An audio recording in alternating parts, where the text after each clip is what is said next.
मानव पाचन तंत्र में जठरांत्र मार्ग और पाचन के सहायक अंग जिह्वा, लार ग्रंथियां, अग्न्याशय, यकृत और पित्ताशय होते हैं।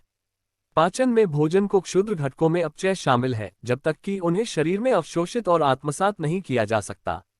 पाचन की प्रक्रिया में 3 चरण होते हैं: सेफिलिक चरण, जठरीय चरण और आंतरिक चरण। प्रथम चरण, पाचन का सेफिलिक चरण, भोजन की दृष्टि और गंध के प्रतिक्रिया में जठरीय ग्रंथियों से स्राव के साथ शुरू होता है। इस चरण में चर्वण से भोजन का यांत्रिक अपघटन और पाचक प्रकंदों द्वारा रासायनिक अपघटन शामिल है, जो मुख में होता है। लार में पाचक प्रकंद एमिलेस और जिह्वा लाइपेस होते हैं, जो जिह्वा पर लार और सीरस ग्रंथियों द्वारा स्रावित होते हैं। चर्वण, जिसमें भोजन को लार के साथ मिलाया जाता है, पाचन की यांत्रिक प्रक्रिया शुरू होती है। यह एक ग्रास उत्पन्न करता है जो पेट में प्रवेश करने के लिए ग्रासनली द्वारा निगल लिया जाता है। पाचन का द्वितीय चरण पेट में जठरीय चरण से शुरू होता है। यहाँ भोजन को जठरामल के साथ मिलाकर तब तक तोड़ा जाता है जब तक कि यह ग्रहणी में नहीं जाता है, जो क्षुद्रांत्र का प्रथम भाग है। तृतीय चरण ग्रहणी में आंतरिक चरण से शुरू होता है, जहां आंशिक रूप से पचा हुआ भोजन अग्न्याशय द्वारा उत्पादित कई प्रकंदों के साथ मिलाया जाता है। चर्वण पेशियों, जिह्वा और दंतों द्वारा किए गए भोजन के चर्वण से पाचन में सहायता मिलती है और क्रमाकुचन के संकुचन और विभाजन से भी सहायता मिलती है। पाचन की नैरंतर्य के लिए जठरामल और पेट में श्लेष्मा का उत्पादन आवश्यक है। क्रमाकुचन पेशियों का लयबद्ध संकुचन है जो ग्रासनली में शुरू होता है और पेट की दीवार और बाकी जठरांत्र संबंधी मार्ग के साथ जारी रहता है। ये शुरू में खाइम के उत्पादन में परिणत होता है, जो क्षुद्रांत्र में पूरी तरह से टूट जाने पर लसिका तंत्र में काइल के रूप में अवशोषित हो जाता है। भोजन का अधिकांश पाचन क्षुद्रांत्र में होता है। बृहदांत्र में जल और कुछ खनिजों को रक्त में पुनर्वशोषित कर लिया जाता है। पाचन के अपशिष्ट उत्पादों मल को मलाशय से गुदा के माध्यम से त्याग किया जाता है। पाचन कैसे होता है? आहार पदार्थों के विशेष घटक प्रोटीन, कार्बोहाइड्रेट, वसा, विटामिन, खनिज, लवण और जल हैं। सभी खाद्य पदार्थ इन्हीं घटकों से बने रहते हैं। किसी में कोई घटक अधिक होता है, कोई कम। हमारा शरीर भी इन्हीं अवयवों का बना हुआ है। शरीर का 2/3 भाग जल है। प्रोटीन शरीर की मुख्य वस्तु है जिससे अंग बनते हैं। कार्बोहाइड्रेट ग्लूकोज के रूप में शरीर में रहता है, जिसकी मांसपेशियों को सदा आवश्यकता होती है। वसा की भी अत्यधिक मात्रा शरीर में एकत्र रहती है। विटामिन और लवणों की आवश्यकता शरीर की क्रियाओं के उचित संपादन के लिए होती है। हमारा शरीर ये सब वस्तुएं आहार से ही प्राप्त करता है। हाँ, आहार से मिलने वाले अवयवों का रासायनिक रूप शरीर के अवयवों के रूप से भिन्न होता है। अतएव आहार के अवयवों को शरीर पाचक रसों द्वारा उनके सूक्ष्म घटकों में विघटित कर देता है और उन घटकों का फिर से संश्लेषण करके अपने लिए उपयुक्त अवयवों को तैयार कर लेता है। ये काम अंगों की कोशिकाएं करती हैं। जो घटक उपयोगी नहीं होते उनको ये छोड़ देती हैं। शरीर ऐसे पदार्थों को मल, मूत्र, स्वेद और श्वास द्वारा बाहर निकाल देता है। पाचन का प्रयोजन है आहार के गुण अवयवों को साधारण घटकों में विभक्त कर देना। ये कार्य मुंह में लार रस द्वारा, आमाशय में जठर रस द्वारा, ग्रहणी में अग्न्याशय रस, पैंक्रियाटिक जूस तथा पित्तबाइल द्वारा और क्षुद्रांत में आंत्रस्थ सकस अंतरकस द्वारा संपादित होता है। इन कार्यों का यहाँ संक्षेप में वर्णन किया जाता है। आरंभिक पाचन संपादित करें। मुख में आहार दांतों द्वारा चबाकर सूक्ष्म कणों में विभक्त किया जाता है और उसमें लार मिलता रहता है, जिसमें टायलिन टिलिन नामक एंजाइम मिला रहता है। ये रस मुंह के बाहर स्थित कपोल ग्रंथि और अधोवन्वीय तथा अधोजिह्वा ग्रंथियों में बनता है। इन ग्रंथियों से विशेषकर आहार को चबाते समय उनकी वाहिनियों द्वारा लार रस मुंह में आता रहता है। इसकी क्रिया क्षारीय होती है। उसके टायलिन एंजाइम की रासायनिक क्रिया विशेषकर कार्बोहाइड्रेट पर होती है, जिससे उसका स्टार्च पहले डेक्स्ट्रिन में और तत्पश्चात ग्लूकोज में परिवर्तित हो जाता है। साधारण ईख की चीनी में भी यही परिवर्तन होता है। आहार के ग्रास को गीला और स्निग्ध करना भी लार का मुख्य कार्य है, जिससे वह सहज में निगला जा सके और पतला ग्रास नाल में होता हुआ आमाशय में पहुंच जाए। निगलने डेग्लूटिशन की क्रिया मुख के भीतर जिह्वा की पेशियों तथा ग्रसनी की पेशियों द्वारा होती है। जिह्वा की पेशियों के संकोच से जिह्वा ऊपर को उठकर तालू और जिह्वा पृष्ठ पर रखे हुए ग्रास को दबाती है, जो वहां से फिसलकर पीछे ग्रसनी से चला जाता है। तुरंत ग्रसनी की पेशियां संकोच करती हैं और ग्रास घांटीडिक्किन एपिग्लॉटिस पर होता हुआ ग्रासनली ईसोफेगस में चला जाता है, जहां उसकी भित्तियों में स्थित वृत्ताकार और अनुदैर्घ्य सूत्र अपने संकोच और विस्तार से उत्पन्न हुई अंतर्गति द्वारा उसको नाल के अंत तक पहुंचा देते हैं और ग्रास जठरद्वार द्वारा आमाशय में प्रवेश करता है। आमाशय में पाचन की क्रिया जठरस द्वारा होती है। आमाशय की श्लेष्मल कला की ग्रंथियां ये रस उत्पन्न करती हैं। जब आहार आमाशय में पहुंचता है तो ये रस चारों ओर की ग्रंथियों से आमाशय में ऐसी तीव्र गति से प्रवाहित होने लगता है जैसे उसको उंडेला जा रहा हो। इस रस के दो मुख्य अवयव पेप्सिन नामक एंजाइम और हाइड्रोक्लोरिक अम्ल होते हैं। पेप्सिन की विशेष क्रिया प्रोटीनों पर होती है जिसमें हाइड्रोक्लोरिक अम्ल सहायता करता है। इस क्रिया से प्रोटीन पहले फूल जाता है और फिर बाहर से गलने लगता है। इस कारण ग्रास का भीतर का भाग देर से गलता है।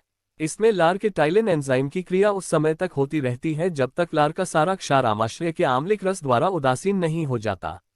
जठरीय रस की क्रिया द्वारा प्रोटीन से पहले मेटाप्रोटीन बनता है, फिर यह प्रोटियोजेज प्रोटियोजेज में बदल जाता है। प्रोटियोजेज फिर पेप्टोन पेप्टिन में टूट जाते हैं। इससे अधिक परिवर्तन नहीं होता।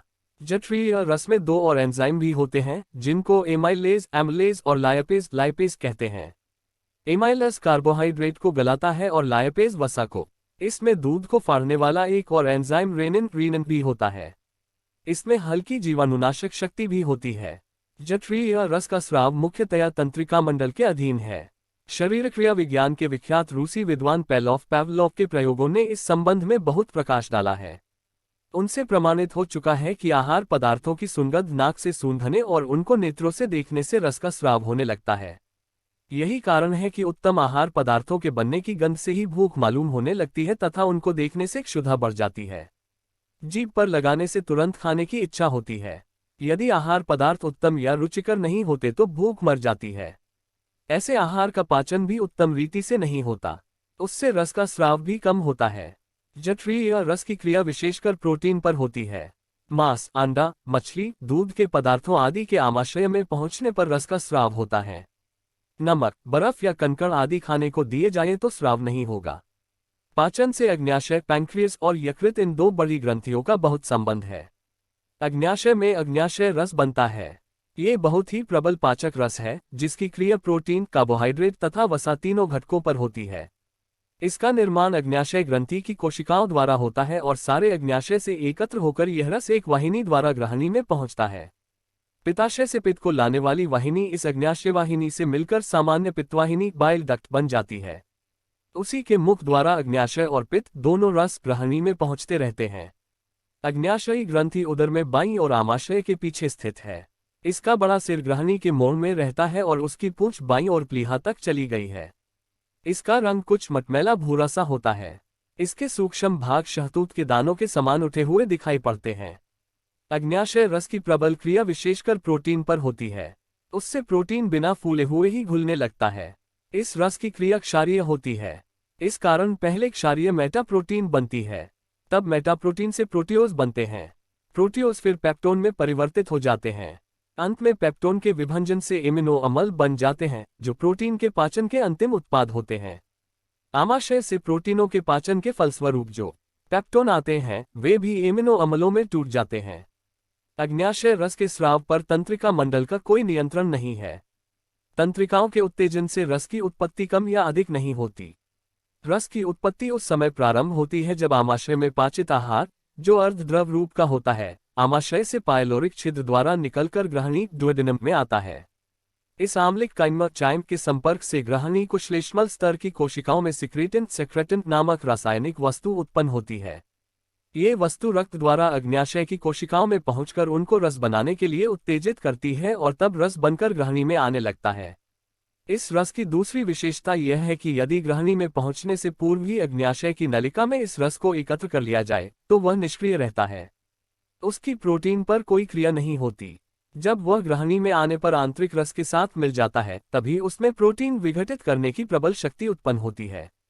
यह माना जाता है कि आंतरिक रस का एंटेरोकिनेज नामक एंजाइम उसको सक्रिय कर देता है। अग्न्याशयी रस के एंजाइम संपादित करें।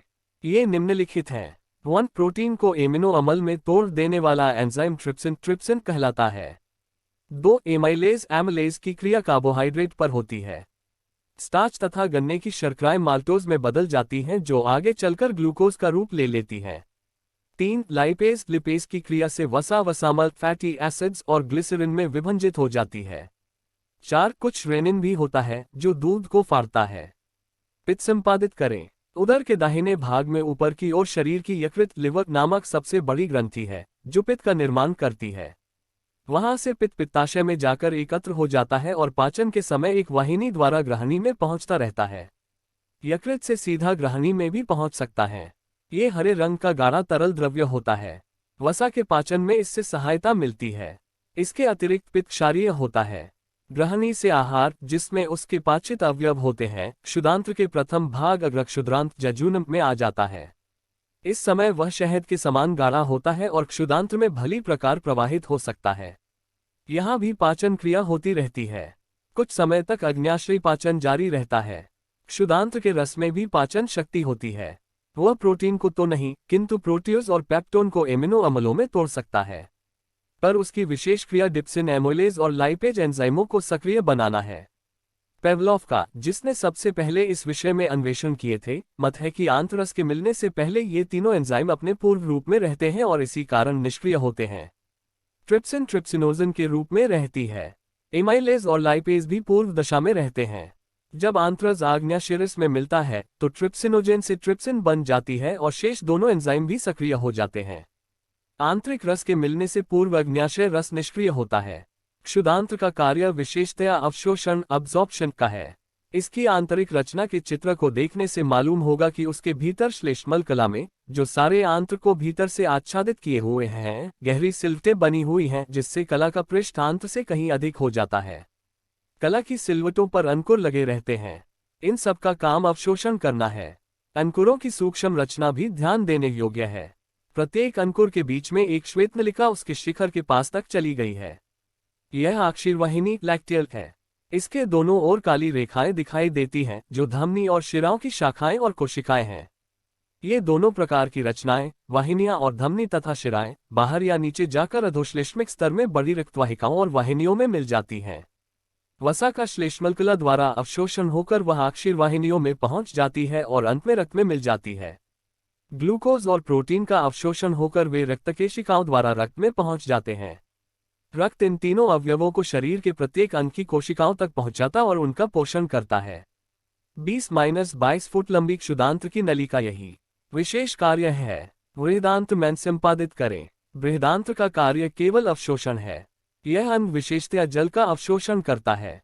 मलत्याग के समय मल जिस रूप में बाहर निकलता है, वह बृहदांत्र के अंत और मलाशय में बन जाता है। 24 घंटे में बृहदांत्र जल का अवशोषण कर लेता है। जल के अतिरिक्त वह थोड़े ग्लूकोज का भी अवशोषण करता है, पर और किसी पदार्थ का अवशोषण नहीं करता। इसके अतिरिक्त लौह, मैग्नीशियम, कैल्शियम आदि शरीर का त्याग बृहदांत्र ही में करते हैं। यहाँ उनका उत्सर्ग होकर वे मल में मिल जाते हैं। जीवाणुओं की क्रिया से भी पाचन में सहायता मिलती है। क्षुदांत्र में वे प्रोटीन, वसा तथा स्टार्च आदि का भंजन करते हैं। बृहदांत्र में वे सेलुलोज का भी, जिस पर किसी पाचक रस की क्रिया नहीं होती, भंजन कर डालते हैं। इसी से हाइड्रोजन सल्फाइड, मिथेन आदि गैसें उत्पन्न होती हैं तथा वसा के भंजन से वसामल बनते हैं, जिनके कारण मल की क्रिया आम्लिक हो जाती है। मनुष्य के पाचन तंत्र का मुख्य काम भोजन को पोषक तत्व और ऊर्जा में बदल